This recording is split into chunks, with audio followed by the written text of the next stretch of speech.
biko isiokwu m n'ụbọchị nke taa bụ obi nwanne.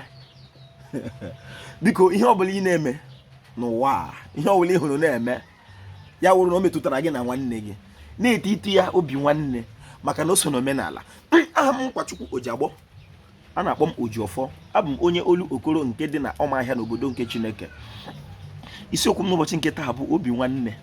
Aha m ikele ọha nwa eze, ekelekwara m ndị nze m ọzọ, ekelere m ndị dibịa na-agba aja ma ndị na-agba afa ma ndị mgbọrọgwụ ma mkpa akwụkwọ. Ojiọfọ shi ihe onye chiri ya zere, ọ ga-adịrị Igbo la mma. Taa bụ eke ekwukwula ala Igbo, ọ ga-eketara anyị ihe ọma n'ihu, keta ihe ọma n'azụ. Ya kepụrụ anya ọchụ, kepụ ekporo, kepụ anya ukwu, kepụ ụbịam, kepụ ihe isi ike n'ala Igbo, ka ihe dịrị Igbo la mma ugbu a na mgbe niile ebighị ebi.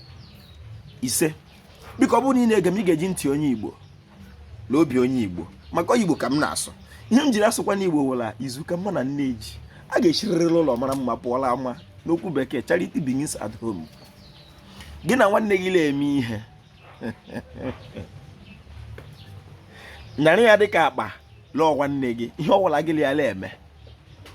O nwere ihe ọ ga-awụ gị na onye mba Amerịka ya ga-eme ihe iji wuru dimkpa ma o dike, mana ọ wụrụ ha na o metụtara gị na nwanne gị, maka na onye gburu nwanne ya abụghị odogwu. Ojiọfọ kelere Igbo, biko